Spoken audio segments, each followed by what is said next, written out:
अच्छा बेटा, हमारे पास आज जो टॉपिक है वो है इलेक्ट्रिक पोटेंशियल और पोटेंशियल डिफरेंस।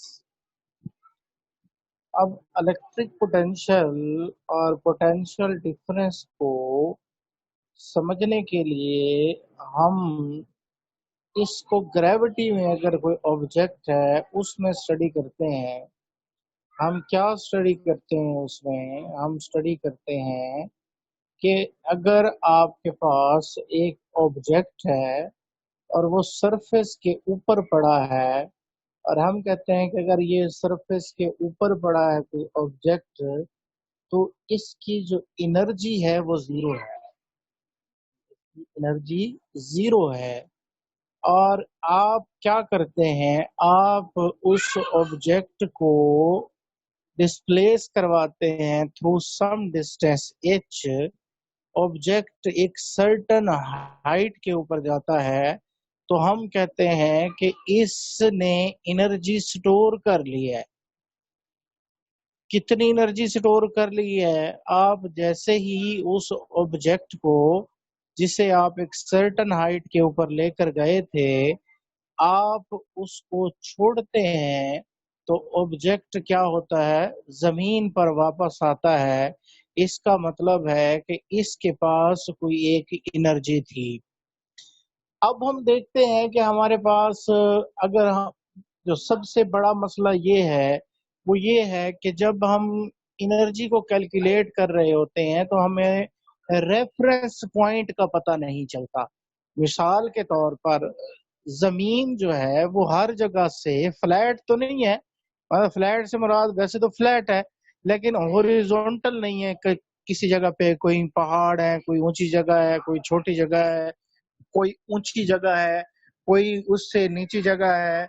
ये आपके पास जमीन के मुख्तलिफ सरफेसेस हैं जहाँ वेरिएशन हो रही है, और उनकी वेरिएशन से आपके पास क्या हासिल हो रहा है? उनकी वेरिएशन से पोटेंशियल एनर्जी भी क्या हो रही है? चेंज हो रही है। नाउ स्टूडेंट, हम क्या देखते हैं? हम देखते हैं कि एक बंदा है वो एक सर्टन हाइट एच के ऊपर खड़ा है और कोई बॉल है वो ग्राउंड के ऊपर पड़ी है।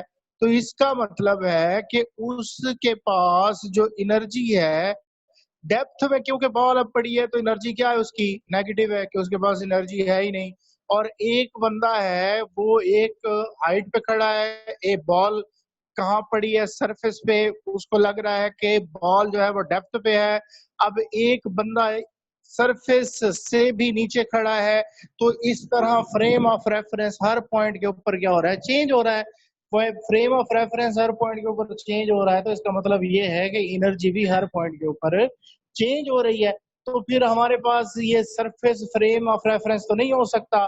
तो फिर हम क्या करते हैं? हम ये करते हैं, हम एक सर्टेन डिस्टेंस पे जाते हैं। और वो डिस्टेंस आपने फर्स्ट के चैप्टर नंबर 4 के अंदर पढ़ा था। वो डिस्टेंस आपने क्या कहा था? वो डिस्टेंस आपने इनफिनाइट डिस्टेंस कहा था, कि कोई ऑब्जेक्ट है इन्फिनिटी के ऊपर आप उसको लेकर जा रहे हैं, तो आपने जो वर्क करना है, वर्क डन करना है, वो आपके पास क्या कहलाता है? एब्सोल्यूट पोटेंशियल एनर्जी कहलाता है। तो उसी कॉन्सेप्ट को हम यहाँ पर देख रहे हैं इलेक्ट्रिक पोटेंशियल डिफरेंस के केस में। देखिए, मेरे पास दो चार्जेस हैं, एक पॉजिटिव है और एक नेगेटिव है। इन दो चार्जेस में मैं एक टेस्ट चार्ज को छोड़ता हूँ। ये टेस्ट चार्ज बी से ए की तरफ मूव करता है। अब क्यों बी से ए की तरफ मूव करता है? क्योंकि इसके ऊपर वाली प्लेट ये पॉजिटिव है और नीचे वाली जो प्लेट है ये नेगेटिव है। और यहाँ मैंने जो चार्ज प्लेस किया है that is unit positive charge, तो ये पॉजिटिव पॉजिटिव एक दूसरे को रिपेल करेंगे तो ये नीचे की तरफ जाएगा। अब बेटा, ये यहाँ सवाल समझने वाले ये है कि what is the potential difference. अब यहाँ पोटेंशियल डिफरेंस की डेफिनेशन मैंने लिखी है। पोटेंशियल डिफरेंस क्या है? पोटेंशियल डिफरेंस ये है कि आपके पास पोटेंशियल डिफरेंस दो पॉइंट के दरमियान work done in a moving unit positive charge from one point two another point against the electric field while keeping the charge in electrostatic equilibrium अब देखें इलेक्ट्रिक फील्ड की डायरेक्शन आपके पास जो होती है वो पॉजिटिव से नेगेटिव की तरफ होती है। अब आप एक यूनिट पॉजिटिव चार्ज को मूव करवा रहे हैं पॉइंट बी से पॉइंट ए की तरफ। अब आप पॉइंट बी से पॉइंट ए की तरफ मूव करवा रहे हैं हैव यूनिट पॉजिटिव चार्ज। आप यहाँ देखिए यूनिट पॉजिटिव चार्ज बी के करीब रखे तो फौरन नीचे आ जाएगा। अब होता क्या है बेटा, होता ये है कि यहाँ मैंने एक लफ्ज लिखा keeping the charge in electrostatic equilibrium. What do you mean by electrostatic equilibrium? इस लफ्ज इलेक्ट्रोस्टैटिक इक्विलिब्रियम से क्या मुराद है? इलेक्ट्रोस्टैटिक इक्विलिब्रियम से मुराद है कि चार्ज की स्पीड कैसी होनी चाहिए?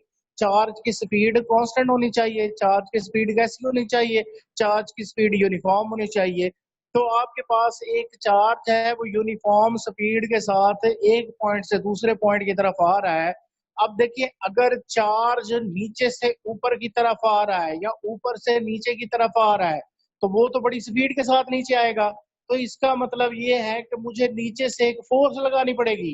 नीचे से कितनी फोर्स लगानी पड़ेगी? इतनी फोर्स लगानी पड़ेगी कि चार्ज की जो स्पीड है वो हर पॉइंट के ऊपर क्या हो जाए? यूनिफॉर्म हो जाए, कांस्टेंट हो जाए। तो चार्ज जो होगा इसको आप कहते हैं इलेक्ट्रोस्टैटिक इक्विलिब्रियम। अब यहाँ पर इसकी एक्सप्लेनेशन के अंदर देखें, consider a positive charge Q which is allowed to move in electric field।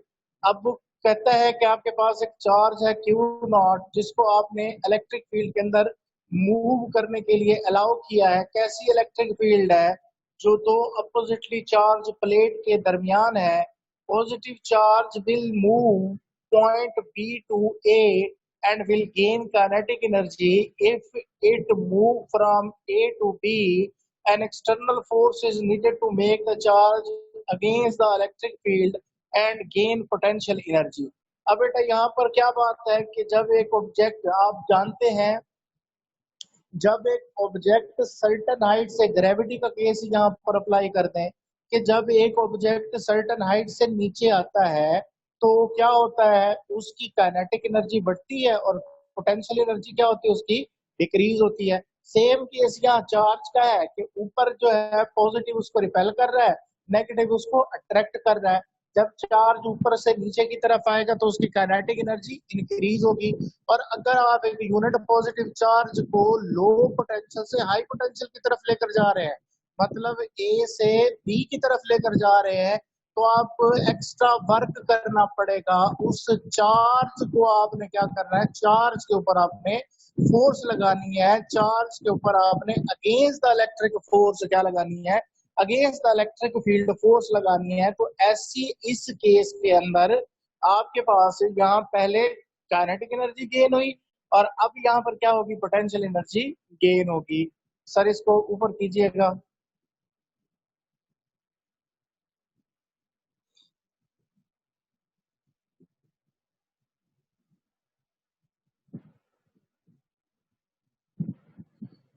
अब देखिए हमने यहाँ पढ़ी कि जब हमारे पास चार्ज को हम बी से अगेंस्ट इलेक्ट्रिक फील्ड मूव करवाते हैं तो पोटेंशियल एनर्जी गेन होती है।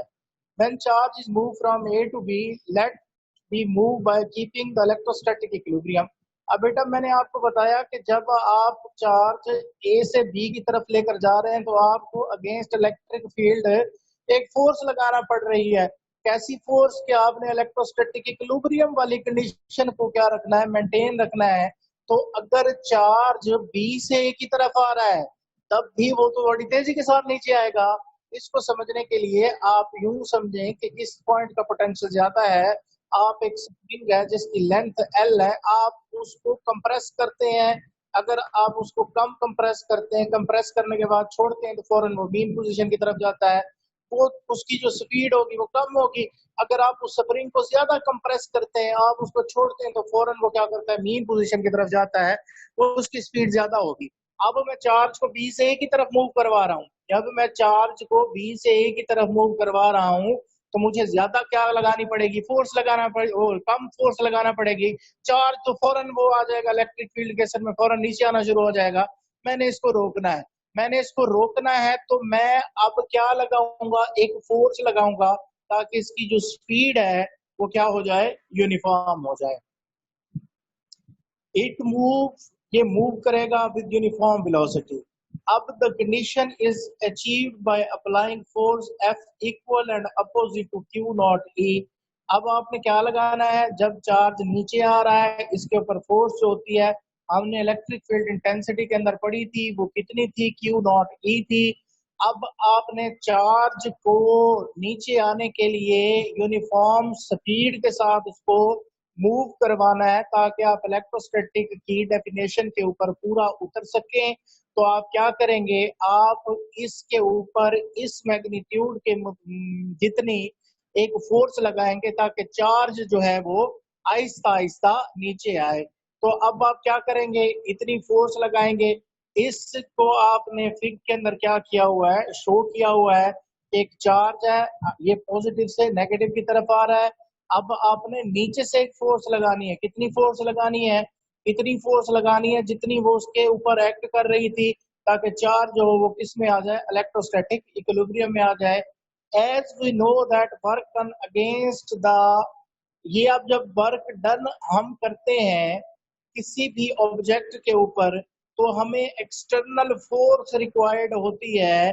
एक्सटर्नल फोर्स जैसे आप देखें एक ऑब्जेक्ट है, आप एक ऑब्जेक्ट को एक सर्टेन हाइट के ऊपर लेकर जा रहे हैं, सर्टेन हाइट के ऊपर आप उसको अगेंस्ट द ग्रेविटी लेकर जा रहे हैं, आपको ज्यादा वर्क करना पड़ेगा।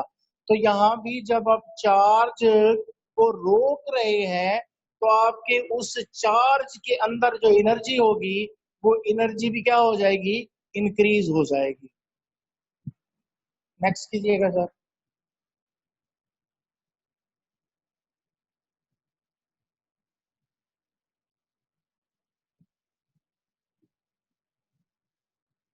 अब देखिए आपने चार्ज को पॉइंट ए से पॉइंट बी की तरफ मूव करवाना है तो आपको वर्क करना पड़ रहा है।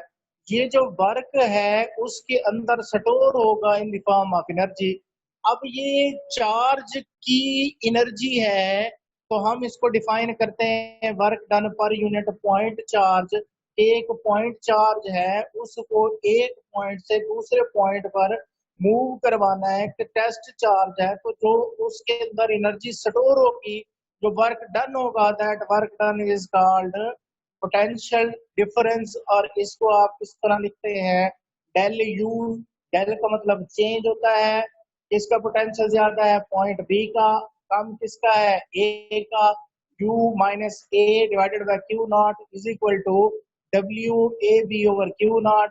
अब देखें ये जो क्यू बी है ये क्यू नॉट जो है ये यू बी के ऊपर भी डिवाइड हो रहा है और यू ए के ऊपर भी डिवाइड हो रहा है।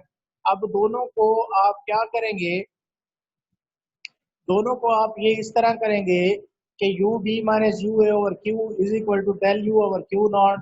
अब यहाँ आपके पास जो del U over del Q है ये किसके बराबर आ जाएगा, ये work per unit point charge के बराबर आ जाएगा। और वर्क किसके बराबर आ जाएगा, वर्क किसके बराबर आ जाएगा, क्यू डेल बी के बराबर आ जाएगा। और ये वर्क क्या है, आपने चार्ज को एक पॉइंट से दूसरे पॉइंट के ऊपर क्या करवाना है, रिमूव करवाना है। तो आपको जितनी अमाउंट में एनर्जी रिक्वायर्ड है ये वो amount of energy in the form of work है। नेक्स्ट कीजिएगा।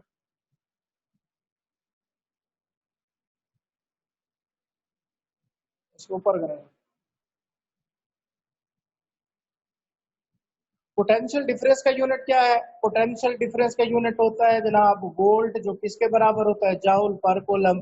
अब आपके पास एक यूनिट पॉजिटिव चार्ज है, आप उसके ऊपर वर्क कितना करते हैं, एक के जाउल का वर्क करते हैं। आप उसको एक पॉइंट से दूसरे पॉइंट में मूव करवाते हैं keeping the charge in electrostatic equilibrium. तो आपने एक कूलम चार्ज को क्या करवाना है, उसके ऊपर आपने वर्क डन करना है, एक पॉइंट से वो दूसरे पॉइंट की तरफ मूव करे keeping the charge in electrostatic equilibrium. तो वो जो अमाउंट ऑफ वर्क डन है per unit charge that is called volt, उसको आप क्या नाम देते हैं, वोल्ट का नाम देते हैं। उसके बाद आपके पास जो टॉपिक है वो है इलेक्ट्रिक पोटेंशियल और एब्सोल्यूट इलेक्ट्रिक पोटेंशियल। अब देखिए हमने एब्सोल्यूट पोटेंशियल एनर्जी पढ़ी थी, तो फर्स्ट ईयर में आप लोगों को मैंने बताया था कि जब हम बात करते हैं कोई एब्सोल्यूट का, तो एब्सोल्यूट का मतलब ये होता है कि आपने क्या किया है, आपने एब्सोल्यूट पोटेंशियल एनर्जी से मुराद है आपने रेफरेंस पॉइंट कोई इन्फिनिटी ले लिया है, आपने रेफरेंस पॉइंट जो है वो क्या ले लिया है, इन्फिनिटी ले लिया है। तो अगर आपके पास बेटा, आप क्या कैलकुलेट करना चाह रहे हैं, आप बेटा अगर इलेक्ट्रिक फील्ड को, सॉरी, पोटेंशियल को फाइंड करना चाह रहे हैं, तो आप क्या करेंगे, आप पोटेंशियल को फाइंड करना चाह रहे हैं तो बेटा आप क्या करेंगे, आप पोटेंशियल को फाइंड करने के लिए, अभी हमने बात की कि दो पॉइंट के दरमियान डिफरेंस है, अब हम बात करते हैं कि हमारे पास क्या है, हमारे पास बेटा एक चार्ज है। कैसा चार्ज है, हमारे पास एक चार्ज है जिसको मैंने एक सर्टेन डिस्टेंस इंफिनिटी के ऊपर रखा है। अब सर्टेन डिस्टेंस से इन्फिनिटी से चार्ज को मैंने प्लेस करवाना है, मूव करवाना है। कहाँ मूव करवाना है, उस जगह के ऊपर मूव करवाना है जहां जिस पॉइंट का मैं पोटेंशियल मेजर करना चाह रहा हूं। तो मैंने चार्ज को इन्फिनिटी से उस पॉइंट तक लेकर आना है। तो वो जो अमाउंट ऑफ वर्क डन मुझे करना पड़ेगा, अब अमाउंट ऑफ वर्क डन क्या कहलाता है, amount of work done, amount of work done क्या कहलाता है, amount of work done absolute potential कहलाता है। क्योंकि मैंने अभी आपको एनर्जी की मिसाल दी कि एनर्जी में रेफरेंस चेंज होते रहते हैं। अर्थ की जमीन, अर्थ कहीं पर ऊंची है कहीं पर नीची है, कोई ऑब्जर्वर की पोजीशन चेंज होने से रेफरेंस चेंज हो रहा है, तो फिर हम ऐसी जगह चेंज को रेफरेंस बना लेते हैं जो चेंज ना हो। तो इस इलेक्ट्रिक फील्ड के केस के अंदर भी हम एक ऐसी जगह रेफरेंस बना लेते हैं जहां पर इलेक्ट्रिक फील्ड जीरो हो जाती है, और वो जगह हम क्या कहते हैं, वो जगह हम कहते हैं कि वो हमारे पास जगह है इन्फिनिटी। अब एक चार्ज है, उसको मैंने इन्फिनिटी से उस पॉइंट के ऊपर लेकर आना है जहां पर मैंने चार्ज को इन्फिनिटी से उस पॉइंट, उस फील्ड के अंदर लेकर आना है जहां पर जो मेरे पास मैंने क्या कैलकुलेट करनी है, पोटेंशियल कैलकुलेट करना है। तो मुझे वर्क डन करना पड़ेगा। वो जो वर्क डन है, वो वर्क डन हमने क्या, वो वर्क डन क्या कहलाता है, वो work done absolute potential at a point कहलाता है। अच्छा, इसकी जो इक्वेशन है, वो इक्वेशन मैं आपको बता देता हूँ। वो इक्वेशन है कि आपके पास जो पोटेंशियल है V, that is equal to W over Q not. इसका यूनिट भी क्या होता है, इसका यूनिट भी वोल्ट होता है। वोल्ट क्या होता है, एक टेस्ट चार्ज है, उसको आप, अब पहले आप एक पॉइंट से दूसरे पॉइंट के ऊपर लेकर आ रहे थे, अब आप एक टेस्ट चार्ज को इन्फिनिटी से लेकर आ रहे हैं, इन्फिनिटी की तरफ उसको लेकर आ रहे हैं। तो आप क्या करेंगे, वर्क डन करेंगे, एक चार्ज को एक पॉइंट से उस पॉइंट के ऊपर, टेस्ट चार्ज को आप इन्फिनिटी से उस पॉइंट के ऊपर लेकर आएंगे जहां पर आपने उसका क्या कैलकुलेट करना है, पोटेंशियल कैलकुलेट करना है। तो आपको जो अमाउंट ऑफ एनर्जी रिक्वायर्ड होगी, वो जो आपने उसके ऊपर वर्क डन किया है चार्ज के ऊपर, वो एब्सोल्यूट पोटेंशियल, क्योंकि एब्सोल्यूट हम क्यों कह रहे हैं, क्योंकि हमने रेफरेंस जो है एक ऐसी जगह को बना दिया है जहां हम कह रहे हैं कि इलेक्ट्रिक फोर्स बॉडी के ऊपर एक्ट ही नहीं कर रही, चार्ज के ऊपर इलेक्ट्रिक फोर्स है नहीं। हम उस पॉइंट को क्या कंसीडर कर लेते हैं, रेफरेंस कंसीडर कर लेते हैं। तो ये आज हमने दो छोटी सी डेफिनेशंस पढ़ी हैं कि पोटेंशियल डिफरेंस क्या होता है और एब्सोल्यूट पोटेंशियल डिफरेंस क्या होता है। बेसिक फर्क ये है एब्सोल्यूट पोटेंशियल और पोटेंशियल डिफरेंस। पोटेंशियल डिफरेंस के चार्ज को आप एक पॉइंट से दूसरे पॉइंट की तरफ लेकर आ रहे हैं। इलेक्ट्रोस्टैटिक इक्विलिब्रियम आपने दोनों केसेस के अंदर मेंटेन रखनी है। इलेक्ट्रोस्टैटिक इक्विलिब्रियम कैसे मेंटेन करनी है कि वेलोसिटी क्या होनी चाहिए, यूनिफॉर्म होनी चाहिए। वेलोसिटी यूनिफॉर्म होनी चाहिए कि अगर charge higher to lower potential आ रहा है, हायर टू लोअर आ रहा है, तो मुझे अगेंस्ट द इलेक्ट्रिक फील्ड एक फोर्स लगानी पड़ेगी ताकि उसकी वेलोसिटी जो हो वो क्या हो, कांस्टेंट हो। मुझे against electric force work done करना पड़ता है। तो बेटा ये मेरे पास दो बेसिक कॉन्सेप्ट थे। और एब्सोल्यूट पोटेंशियल एनर्जी कि मैं किसी एक पॉइंट के ऊपर पोटेंशियल मेजर करना चाहता हूं, मैं उस पॉइंट के ऊपर पोटेंशियल मेजर करना चाहता हूं, तो मैं क्या करता हूं, मैं एक टेस्ट चार्ज को इन्फिनिटी से उस पॉइंट के ऊपर लेकर आता हूं। इन्फिनिटी से उस पॉइंट तक चार्ज को लेकर आने के लिए मुझे जो अमाउंट ऑफ वर्क डन करना पड़ा है, that amount of work done, उसको हम किस चीज का नाम देते हैं, उसको हम नाम देते हैं एब्सोल्यूट पोटेंशियल का नाम देते हैं। तो ये बेसिक दो डेफिनेशंस पढ़ी हैं आज हमने।